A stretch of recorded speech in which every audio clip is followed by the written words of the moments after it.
Elevate and Lead, where real stories meet real conversations. From business breakthroughs to personal pivots, we're digging into what's driving change and what it really takes to lead. Now, here's Jennifer Bardo, Kelly Chandler, and Michael Chandler.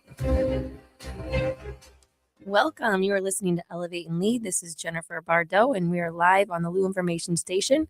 I am not here with Kelly or Mike this week, and I do have a guest that I'll be introducing later, Niel Westfall, the General Manager of Audi Kirkwood.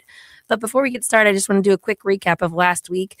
I know we had Mitch Hancock, who was our guest last week. I actually wasn't on the show. I had hit my head and didn't make it to the station in time.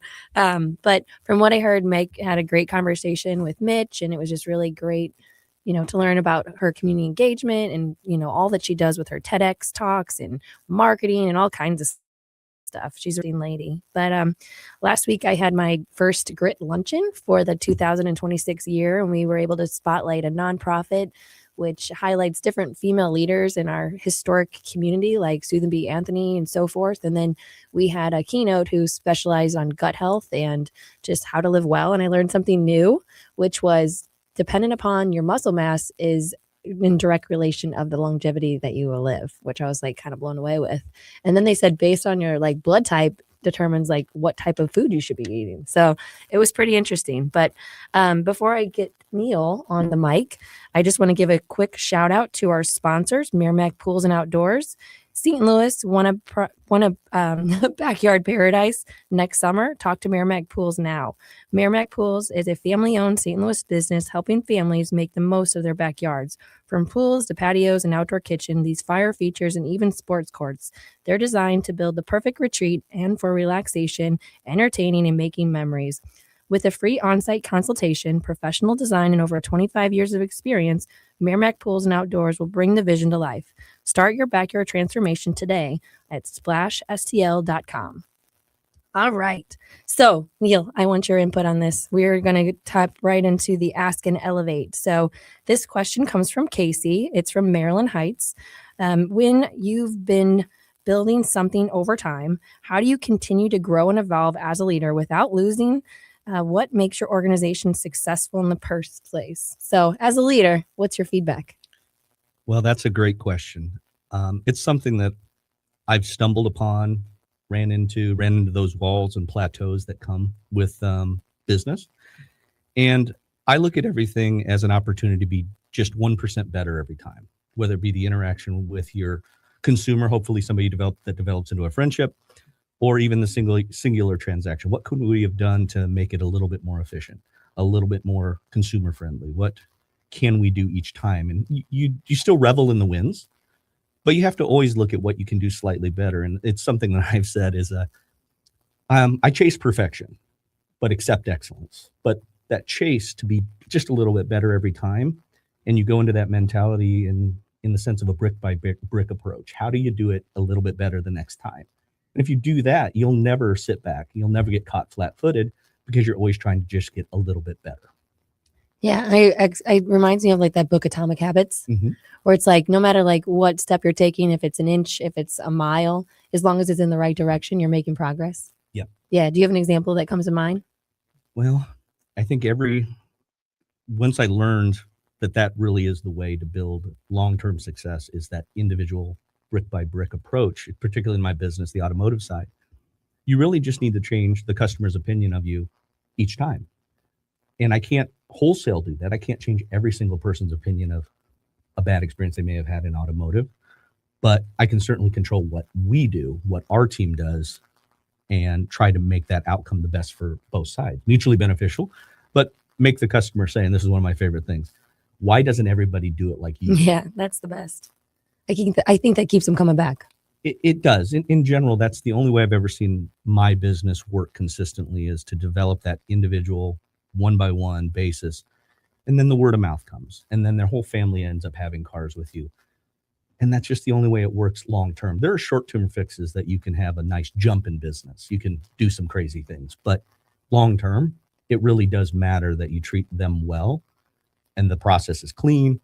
The product has to be good, but it really is an individual basis, one person at a time, changing their opinion. Now you become a trusted partner Right. in this transaction. So it's the only way to do it that I've seen that works forever. And I agree. My second book that I published was Growth, and it's all about, choosing to level up, like set that goal, stay intentional on that journey, and then, celebrate it, but then set that next goal. You have to constantly be evolving and growing and, figuring out how to nurture yourself so you're leveling up. But, yeah. And it's one of the things. So it's really something to be careful of. Not everybody's built exactly the Right. same. And so you don't want to create massive pressure on them. You want to, again, celebrate the wins when you can, but then think about what's the next thing we do just a little bit better, and getting everybody pulling in the same direction takes time. Yeah. And you want to be cognizant of not everybody thinks exactly the same. You just got to kind of work that on a slow burn.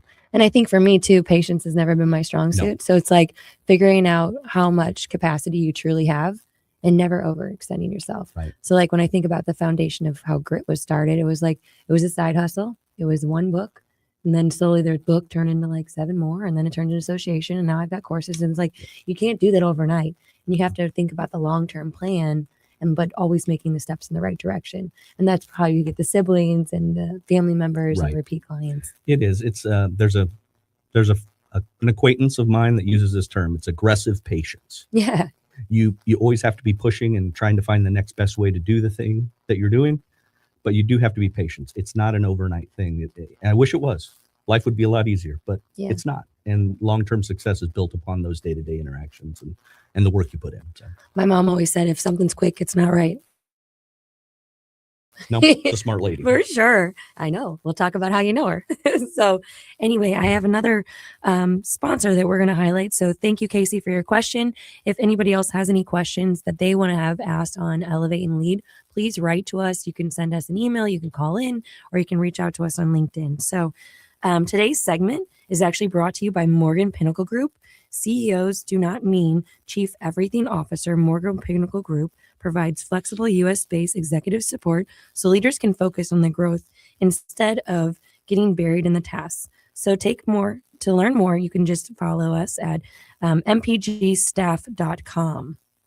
All right, so we are going to introduce the guest that you've been hearing his voice. So today's guest is Niel Westfall. He is the general manager of Audi Exchange Kirkwood. Niel has really been a triumphant leader in our community. He's super engaged in the Kirkwood community and the car industry. So I'm super excited to have Niel on the show today. So Niel, who are you? And tell us a little bit about your connection to Audi and how you got there. Well, I've been in St. Louis since roughly 2004, 2005, and always in automotive. It's the only career I've ever had. It started as a job in the summer with a family friend who had dealerships. And I never left, continued to finish up at university, worked every single day. That's how the car business used to be. And I just never left. And I fell in love with it. I apparently had some aptitude for it because I wouldn't have stuck around with it if I didn't. But it's given me a lot of blessings in my life, have all been related to automotive. And now as I have matured, I'm trying to give back a bit more in that area too. So. Yeah, and this beautiful building off Manchester was pretty much your baby. It was. Obviously, we have great ownership who had the vision to build something great in Kirkwood, which Kirkwood deserved it. The previous facility, which I was not associated with, really was many, many decades behind. Audi deserved better. Kirkwood deserved better. The employees deserved better than what we had. And when the new ownership came in, the Smirsky Group, they had a vision. They're very successful. And they expected nothing less here, and hopefully we're living up to that. And you've been able to deliver. We have been delivering. Yes. Again, never satisfied. Always working for more. More. We're doing all right. Yeah, you're doing great. So tell us a little bit about the car industry. And if people don't know the car industry, they have no clue that you're working over 60 hours a week. How do you maintain that kind of lifestyle? In some ways, you get used to it. And there are times. So I'll say this to people. I said it recently. Is when things are going great, you're not working as much because things are working the way they're supposed to. There's a lot of factors that go into that. When things aren't going the best, you work even harder. That's where the grind is. That's where you level out the downturns, is by working through that. And so, as your mother knows, there are some times where when you're busy because the customers are there. You got to be there. There are times you're not busy and you escape. So some weeks are like that, some weeks aren't. But it is the nature of the business. It's retail, and you have to be there for the customer. And that's why you hold hours that you do. You got to be there, but when they're available. Right. It's just Yeah, no way as a around it. child of a woman that was in the car business, I just remember Midnight Madness, all these crazy long hours. I'm like, Mom, I'll see you on Sunday. That's right. Yeah. So the connection with Neil is my mom actually had the pleasure with working with Neil for quite a while. So she was his F&I producer and at the last office he was at. Yeah. So tell us a little bit about, as a leader, trying to lead all these different areas within the car industry. You're leading service, you're leading finance, you're leading sales. What is that like? So the best thing I can offer for someone is, number one, you want to have a working knowledge of all those areas too. You want to be able to speak intelligently about the things you're trying to direct. But the best advice I can give is surround yourself with the best people you can find that know it better than you do. Because maybe my rounded leadership leads us in a certain direction, gets everybody pulling in the same direction, but you have to have experts in their field. So you find the best people, you find the best talent. And then once you have those people placed, you can develop more talent around what you know and what they know. And then you have the next generation behind it. And that's, again, it's kind of building that approach one person at a time. So those people aren't valuable. You can't put a number on how valuable those people are. You get the best talent you possibly can. You're always in talent acquisition mode. Mm-hmm. And if you do that, inevitably you will be successful. Despite your best efforts to maybe not be successful, you will be successful if you get talent where it belongs. Well, obviously you're doing a great job with really cultivating culture and enhancing a strong team. What are some of the tips that you can give young leaders that you've learned over your years of leading large organizations, car industry? That's a hard business to be in. It is. And it's evolved a lot. I came from paper and pen to everything on a supercomputer in your pocket, right? So it has transitioned a lot. But the things that still matter the most are, you have 2 ears and 1 mouth. Listen, learn, write things down, read books, listen to those people who are better at what they do than you are, and take what they do well, make it your own. You don't have to copy them, albeit some of my best ideas have been taken from other people. Borrowed. That's the word. Borrowed, stolen. But truly, you have to listen, read, educate yourself. Where you have holes, fill them. Mm-hmm. Even if that doesn't mean you're going to be the absolute best at it, get a knowledge of it so that you can speak intelligently about it. And that goes with many things in life, but just fill those holes in. Read a book. Ask somebody who's an expert in that field. It's okay. Trust me, you'll look a lot better in life if you're willing to ask questions and listen. Yeah. And your business is high touch customer service. Absolutely. So how do you deal with those clients that are a little bit irritable or a little bit high maintenance? Like, what's some guidance when you have some difficult conversations with your customers? So if it gets to me, unfortunately, it's probably an 8, 9, or a 10. Ooh, yikes. Right. It's escalated. It has. And so I do commission the people that are our managers to really be able to handle most of it. When it gets to me, it's generally something that's a supreme challenge that's beyond even maybe what the dealership level can do. It may be something that we have to involve the manufacturer with. But you commission the people that are your managers to have the ability to fix the problem. Because the sooner you get it corrected, assuming it's something we can correct, the better off you'll be. The customer will be happier. You're not drawing out pain. But you have to commission those people to have the authority to fix the problem and not micromanage that process. There are guidelines, there are guardrails, but let them do their jobs, and your outcomes are always better that way. And then, candidly, they'll learn more. They're not just taking direction; they're learning how to maneuver within that. My job is to be even. That's not my nature. My job is to be even as much as I can. My general role is impatient and fiery. But when you're managing people, expectations, and consumer expectations, you need to be kind of a brick wall. Right. So. I think that's great guidance. And I think allowing the leaders that you've already developed to lead is really critical, especially in those times of need where you just want to jump in and fix it. And you got to let them take over, and you can take a step back. You do. You cannot do everything yourself. As much as, again, I'm built that way. I can get it done myself. Right. You have to mature. You have to focus your energy on those areas that you need the most help, and let the people who are handling their business well handle their business. And not everybody believes in that philosophy. I do. I've learned that over many years in this business. Again, it's not my nature. My nature is to just get it done. Yeah, I'm a fixer. I would rather jump in and do it. Yes. But then no one learns. Nobody learns, and you have you're actually doing your team a disservice. Exactly. Yeah. So did you always see yourself when you were a young man, when you were thinking about university, that you were going to be at the status and the title that you were now? I think I was little bit lost in a sense. Going through university, going towards a business degree, it's so broad. Right. You just don't know. And I was a little bit of a dreamer in that I stopped growing in 8th grade, but I always wanted to play sports. I was a sports guy. I wanted to be like Cam. Yeah. I wanted to play a pro sport because I just love sports. I love competition. I love winning. I love the process. I love practice. I love seeing the outcome of getting a little bit better. Oh man, the light bulb goes off and you get better about something. And so sports is such a pure way of doing that. And I loved it, whether it be football, baseball, racing cars, all these things that require extreme talent, a lot of work, in some cases, a lot of money to do. Unfortunately, my blessings were not in those areas. So I took my love of cars, which was a natural thing.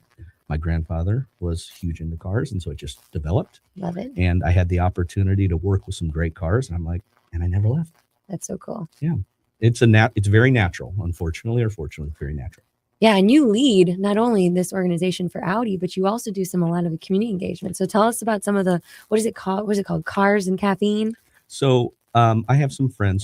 So many, many moons ago, again, around the 0405 area, we had a very informal cars and coffee gathering, I guess I would call it, right down the road here in Rock Hill, where a bunch of the BMW, Porsche, Audi, Mercedes guys got together and just hung out on Saturday mornings for a couple hours, literally drinking coffee from the Starbucks, just talking about cars.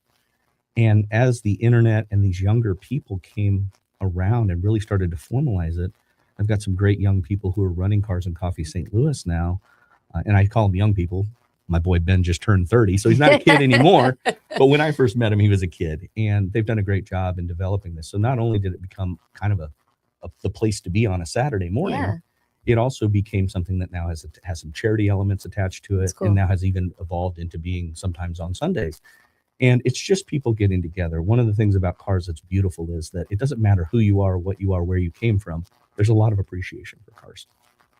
And to bring our community together for whatever reason is a positive thing.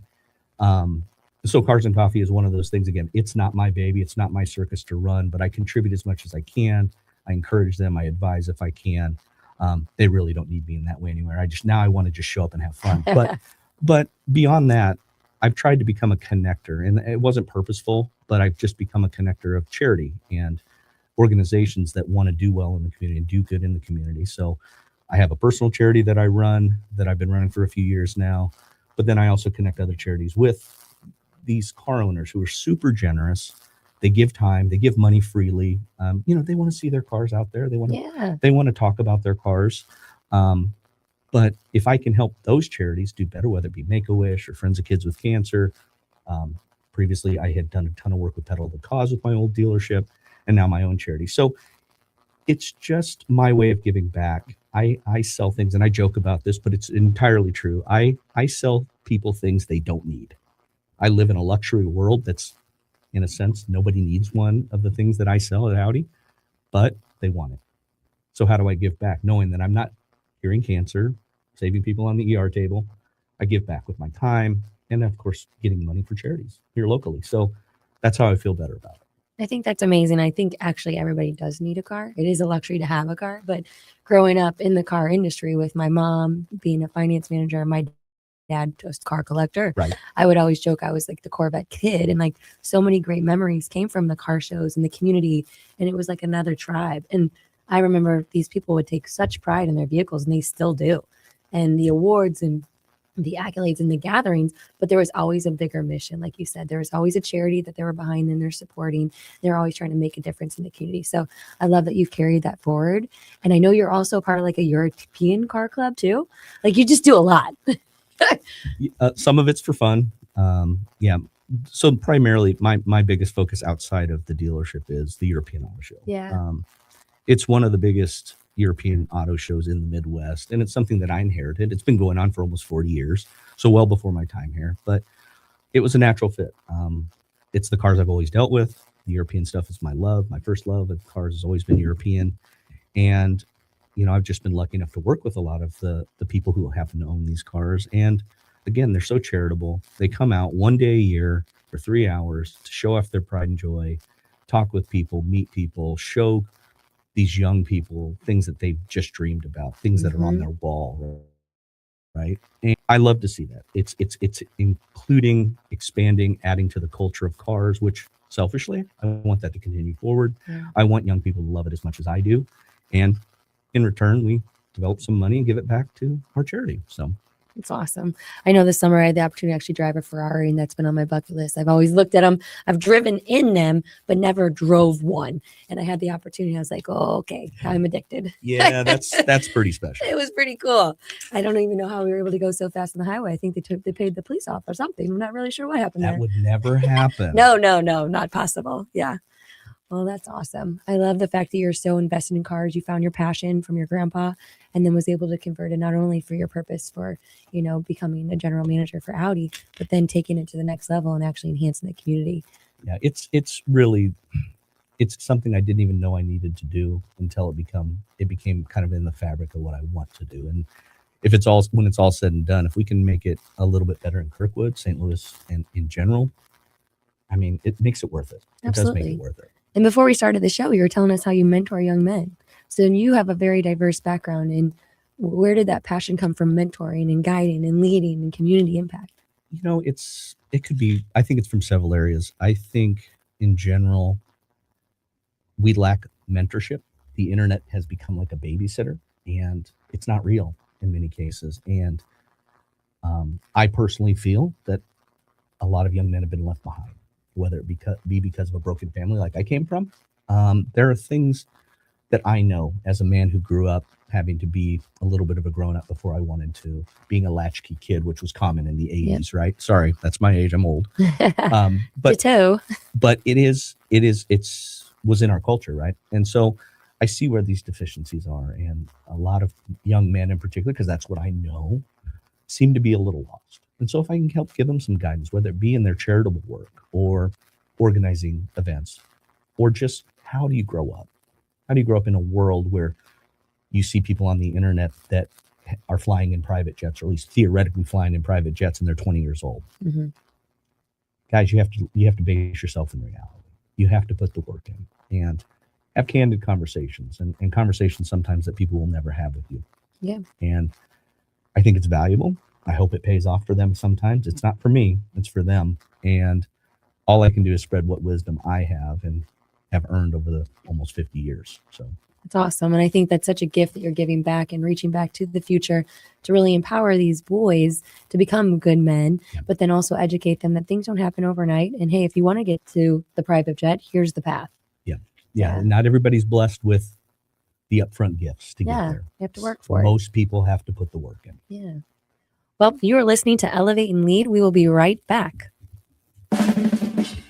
This hour of content on the Lou Information Station is brought to you by Grandpa Pigeons, Johnny Mac's Sporting Goods, and Becky's Carpet and Tile Superstore.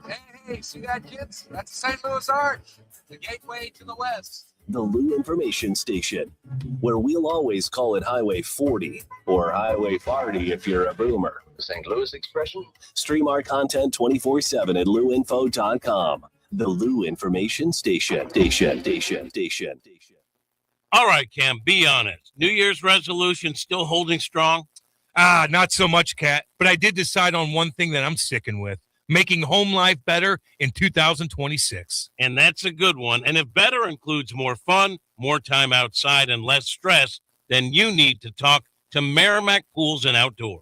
Absolutely. They build backyard escapes, pools, patios, outdoor kitchens, the kind of place everyone actually wants to hang out. And now's the perfect time to plan. Don't wait until summer hits. Start now, get it designed right, and be ready when the warm weather shows up. Merrimack Pools and Outdoors walks you through the whole process, from design to construction, and they do it the right way. So if your New Year's goal is fewer trips, fewer crowds, and more memories at home, go to SplashSTL.com. That's SplashSTL.com, and make this year backyard finally wins. That's SplashSTL.com. LouInfo.com news headlines. Brought to you by Brown and Crouppen, 222-2222. Your LouInfo.com news. I'm Jared Cirillo. A woman is dead after authorities say she was shot by a man who was then shot by St. Louis police. Metro PD says the man fatally shot the woman in front of officers who responded to reports of a disturbance at a home in the 5700 block of Waterman Monday night. One of the individuals who was wanted after a Warrenton police officer was hit by a vehicle last weekend is now in custody. Authorities say an arrest has been made in connection to the incident early Sunday morning, but 2 other suspects remain at large. The beginning of Black History Month was commemorated in St. Louis on Monday. Community leaders gathered for the annual Pan-African flag raising ceremony at City Hall. This year marks the 100th anniversary of the celebration that became Black History Month, and 50 years since it was first recognized by then U.S. President Gerald Ford. For the Lou Information Station, streaming 24/7 at louinfo.com and our free Lou Info app, I'm Jared Cirillo. Now, louinfo.com weather. Presented by Home Bank. Member FDIC. Secure your financial future by opening a high-yield checking account today. Go to myhomebank.bank to get started. Here's your louinfo.com weather update. We do have nicer weather on the way Wednesday through Friday and a little warm up on our daytime highs.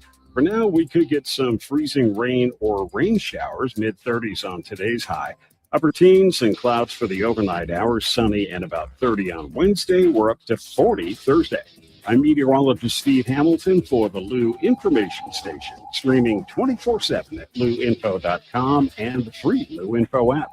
Introducing the Key STL Burger Bar and Boogie, your new home in the Grand Center Arts District. The Key STL is where the music plays, the game is always on, and the dance floor is open. The Burger Bar features the ultimate smash burger experience with premium pasture-raised local beef and a dozen house-made sauces to top it all off. It's the Key STL Burger Bar and Boogie, 3225 Olive in Midtown. Before, during, or after any game, this is the spot, St. Louis. Find out more at thekeystl.com.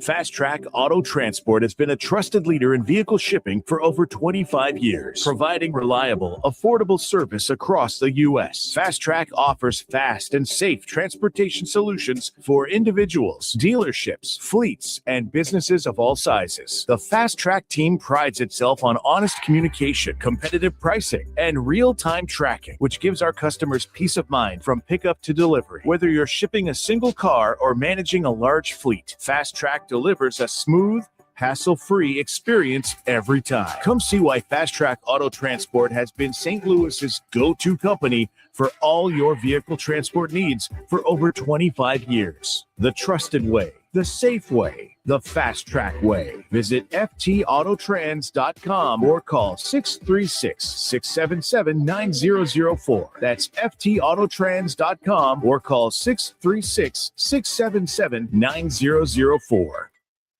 Hockey parents, be honest. Are your tournaments this season feeling a little unpredictable? You've planned the weekend, booked the hotel, hauled the gear. You deserve a tournament provider that's as organized as you are. And that's where Big Bear Tournaments comes in. No guessing games, no mystery matchups. We proudly list every registered team right on the website. You always know exactly who's in your division. There's great competition, clear communication, and zero last-minute surprises. Make your season smoother. Check out your next tournament at BigBearTournaments.com. Spotlighting the people and ideas reshaping how we work, lead, and live. Back to more of Elevate and Lead with Jennifer Bardot, Kelly Chandler, and Michael Chandler on the Lou Information Station, streaming 24/7 at louinfo.com. Welcome back. You are listening to Elevate and Lead. I'm Jennifer Bardot, and today's guest is Niel Westfall, which we will be getting back right into asking him more questions. But before we do that, I have another sponsor that I would like to give a quick shout out to, Morgan Pinnacle Group. You didn't become a CEO, everything officer. Morgan Pinnacle Group provides U.S.-based executive support for the work that eats up your time and energy: operations, marketing, finance, legal research, and content creation. Start with just 10 hours a week and then scale and grow. If you can't find the perfect full-time hire, Morgan Pinnacle Group will build a fractional team across the specialties. And when you're ready to have a long-term hire, they are there to help you too. Schedule a quick chat at mpgstaff.com and buy back your time with Morgan Pinnacle Group. So we are back to interviewing Niel. And over the break, we were talking about how, in the car industry, you got to work a lot of hours. I mean, you're putting in 60 hours a week, but that doesn't always equate to income. So how do you keep that mindset to be so resilient? And another thing that most people don't realize is each month you have to start completely fresh. So how do you be so resilient? You have no option. There are times where you don't have that choice, right? And this business is definitely one of those. So I put it this way.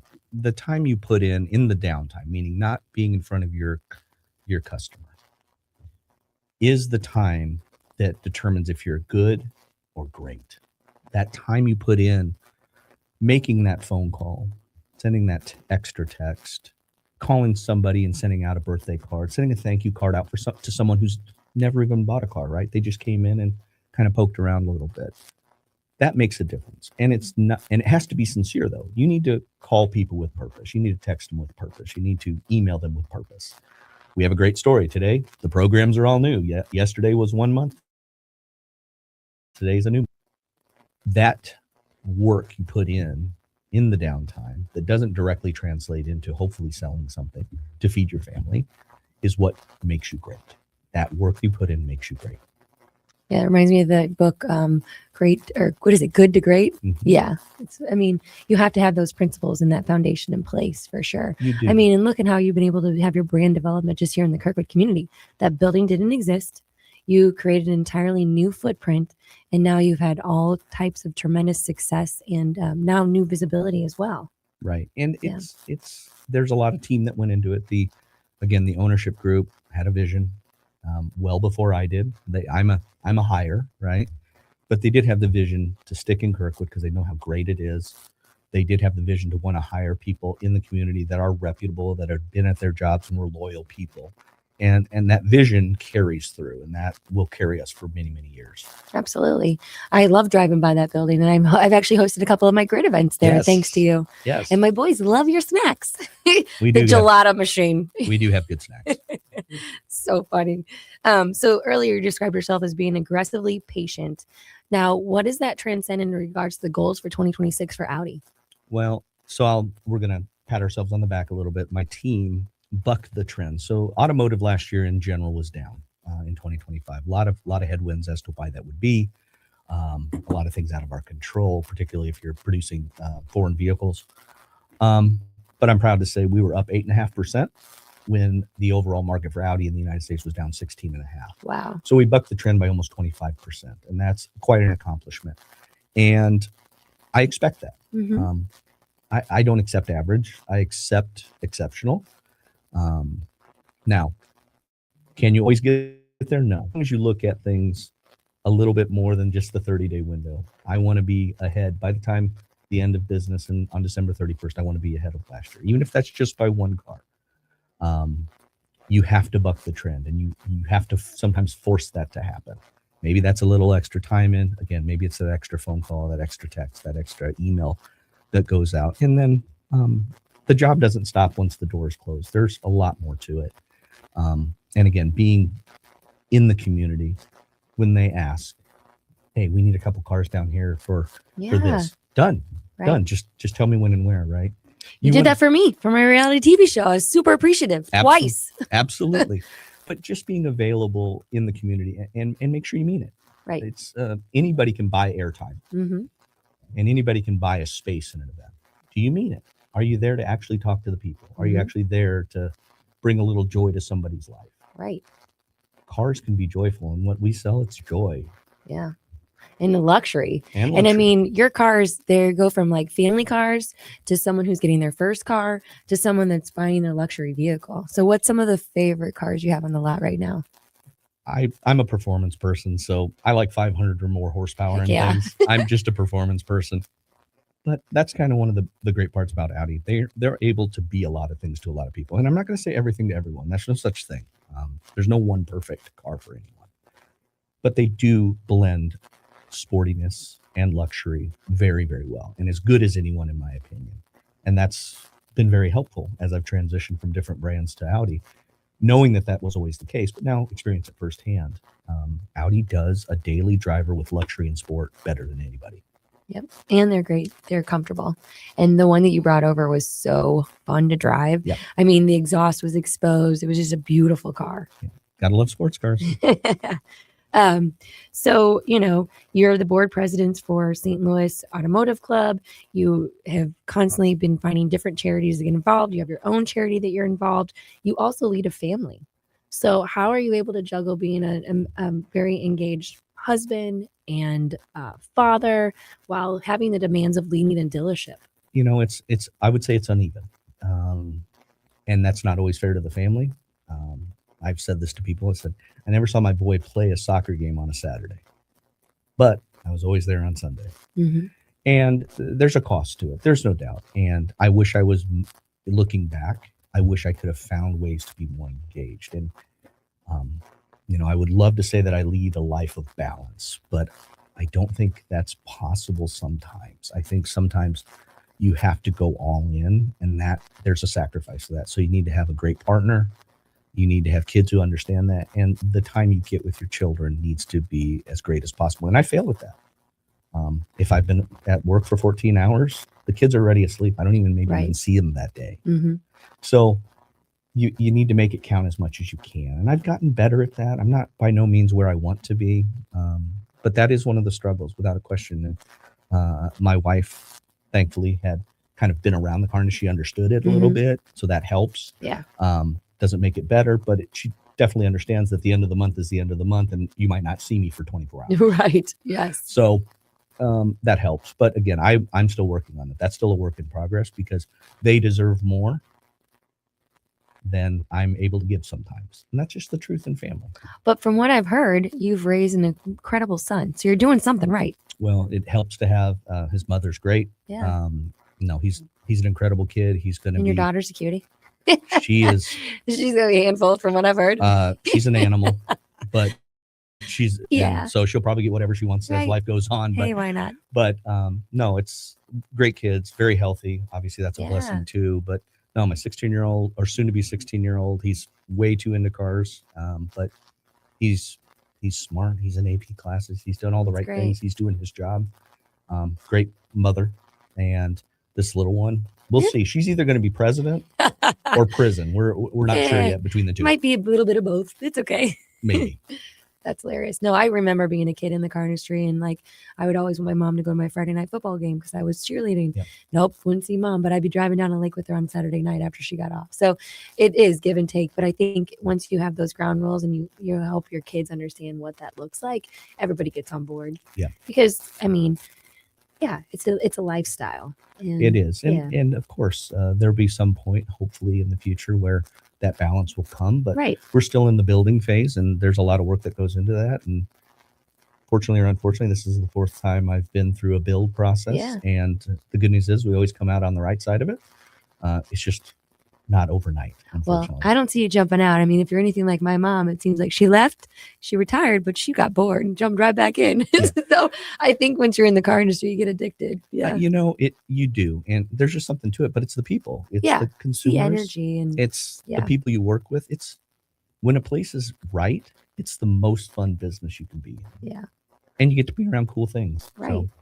Yep. And it's always changing. It's always evolving. There's a new model. There's a new whatever. So talking about that, what's it been like to see the transition of automotive accepting electric and so forth? So this is a bit of a controversial take. And I've been having this discussion for over a decade now for my previous brands were BMW primarily, Mini Cooper as well. So I'll use the example of BMW. They really started the transition to building battery electric vehicles, BEV, and also hybrids and things of that nature, really in 2013, 2014. And they were some pretty innovative, crazy cars. And that was, a few years into Tesla coming about. And Tesla, being now what I would call the legacy electric manufacturer, is going to be able to weather the electric car storm a little bit better than others because they were the first to do it. They had the guts to do it. I have a lot of appreciation for somebody taking the chance and saying, hey, we're just going to do this. You can't not respect it regardless of anything else. Even if you don't agree with the cars, even if you don't like the cars, it doesn't mean that they didn't take a massive chance. So electric cars, in the case of Audi, it represented anywhere from 10 to 15% of our business, and to not have them as readily available now. So as soon as the incentives were taken by the federal government for the purchase of those vehicles, whether it be on a lease or purchase, or in a sense, let me rephrase that, a tax credit against a purchase, the market for the cars evaporated. And this was something I had talked about since 2013, 2014. I said, we're putting these incentives on vehicles, and in the case of the BMWs, that were minimally $50,000 up to over $100,000. I'm like, so we're subsidizing very wealthy people's purchases with a tax credit coming from the general taxpayers fund. This doesn't seem to be the intent that we should have. We should, if we're really serious about making electric cars a larger part of the market for whatever benefits you can argue, why aren't we incentivizing the people who really need it? Yes. The people who have a lower income with an older car that maybe pollutes more, that isn't as safe, and to get the magic car that's, say, $30,000 with 300 miles. Yeah. In effect, that car still doesn't exist really. So we went about it the wrong way. Why are we subsidizing? I'll use an example. My e-tron GT is $120 or more $1,000, but you would get a $7,500 tax credit. Right. I'm fine with it, but if we're looking at it from the wholesale level, why am I subsidizing someone who typically, if you're buying $100,000+ car, you are in the top 2-3% of income earners. You do not need that $7,500. That car is not being sold because of the $7,500. It's because you want something awesome. Right. Porsche, BMW, Mercedes, you leveraged this. And as soon as that incentive went away, the market for the electric cars evaporated to virtually zero. And That's the manufacturers are not even producing them to come over. Wow. We have to order them special. So it just tells me that I was right this time about they were being purchased because they were cheaper than the gas variants, but not because they were necessarily more accepted or better. In some ways they are better. I love driving electric. I drive electric a lot as my company car, but I can charge at home. I can charge at work. I don't have the other things that people worry about, which is range anxiety, especially when it's cold. Right. So it just told me that we set it up wrong. The electric car is not going away, but the market spoke very quickly as soon as the incentives went away. It went from our best month selling electric cars ever to almost zero. That's insane. Overnight. That's wild. And I remember you actually predicting that, because that was one of our advertisements, because Niel's a sponsor for our radio show. And I remember we were reading an ad and you had predicted that was probably going to be the case. It's just wild. But you've been able to forecast because you've been in the industry for so long. I'm an observer. Right. And I was watching how we were setting things up, and I was watching the consumer behavior. And I mean, if you have the means and you can have electric cars, a third or fourth or fifth car, they're amazing. But if it's your primary driver and you're driving a lot, it's a bit more of a challenge. And so again, it's set up wrong. The people who can afford to have a nice electric car also have alternative transportation if they needed to tow, carry the whole family, drive 500 miles in a sit. Yeah. So there are limitations, but I just found that the subsidization was the key to the car crossing the threshold and being purchased. And I knew that was coming. I hate to be right about it, but this is one of those situations where I just saw the writing on the wall for over 10 years. It just, I knew it was coming because we were subsidizing the wrong things. We should have put a cap on income. Who would apply for, who could get the rebate? Should have been a cap on the price of the car. Either it's going to sell or it's not going to sell. It's not because of discounts, because it's an amazing car. That's interesting. That reminds me of my mom always saying, don't buy diesel. It's too much work. So, I mean, that's fascinating. And I wonder what the impact has been for those that, have had the electric cars and now they are seeing, what did you call that? Range anxiety? Range anxiety. I hadn't heard that before. That's new. That's clever. Well, it's just a realistic thing. The heavier your right foot is, the colder it is, the warmer it is. The batteries are less efficient. And if you have a heavy right foot, you get less range than somebody who's gentle on the car. It's pretty simple. It doesn't mean that they don't recover, but they are sensitive to hot and cold.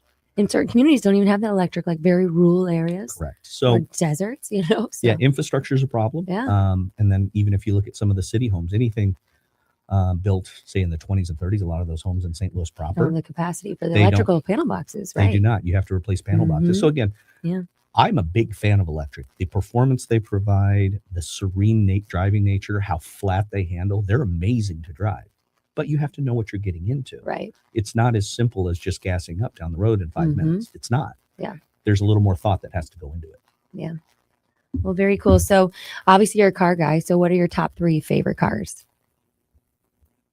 I'm an impractical person when it comes to these things. So for me, my baseline is 500 horsepower, Love it. a V8 or better. Do we get to hear the exhaust or is it muffled? They're pretty, we can still make it loud. Okay. So for me, it's V8 or better, 500 horsepower. I'm a fan of Italian. I love Italian cars. I love German cars. Like if you have to pick one car to drive, pick me a German. Yeah. Forever. But if you have the means, Yeah. it's hard to say It's no hard to to a limit. V10 or a V12 Yeah. Italian car. It's just, they're art. Yeah. They're built with love, and the art comes out. Have you been to any of the Formula One races or anything like that? I have not. Put it on the bucket list. Yeah. Yeah. Well, Audi's a sponsor of Formula One this year, so hopefully we can work out an Amazing. angle there. TikTok, come on, Audi. Right. Well, you are one of the top performing stores in the marketplace, so We are. It's going to be a dogfight this year. It's going to be fun. I love it. So that's the competitive nature getting brought out again. Always. Yeah. Yes, there's room for everybody. We just want the lion's share of it. Yeah. Really simple. So as we wrap things up today, and we have some young leaders listening, we have some older, leaders listening. You've shared a lot of wisdom today. So in regards to everything that you've learned over your lifespan up to this point, what other guidance have you not shared with us that you think is really impactful, or is there like a quote that really resonates with you? I think I've probably co-opted a lot of those things over time, but I think you need to look at every business is a people business, regardless of what you think. Are you delivering value to them? And whether it be the people that work with you, I never say employees, because I believe we all work together towards the same goal, right? Those people are where you should put the bulk of your time and investment in, is for people, right? Just to spread that knowledge, to get their mind right, share information, hand them a book, say, hey, I've read this 20 times. You should try this. Start with your people, invest in your people, get them on the same wavelength that you are heading towards. You do that, taking care of the customer becomes a natural extension. You have to lead with, though, take care of your employees and your customers on equal level. You get your employees on cruise control, the customer is going to be happy, because that's the only way it works. That's what I would say, is invest in your people so that they invest in your consumer. Life is pretty good from there. Absolutely. We had a guest on our show a couple weeks back. His name was he was Nick Bissole, and he owns Key Equipment, and he just started investing in his young leaders.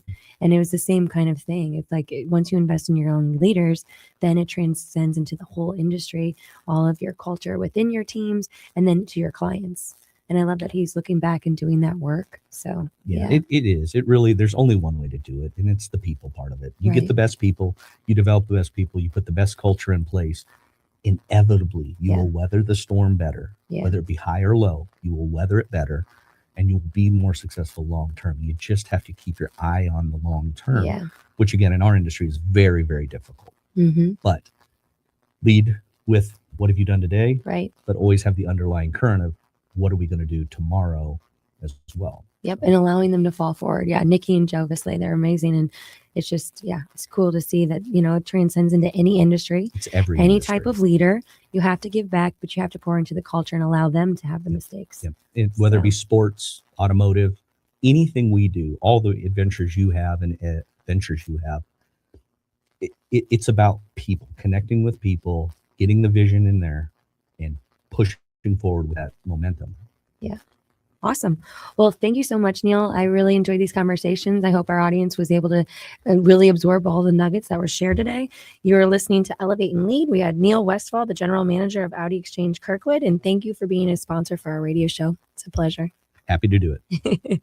Next up, we have Brandon Anderson. He'll be here next week. He's the Associate General. He works for the Associated General Contractors of Missouri, otherwise known as ACG. You're listening to Elevate and Lead, and we're live on demand. We'll see you next week. St. Louis sports fans.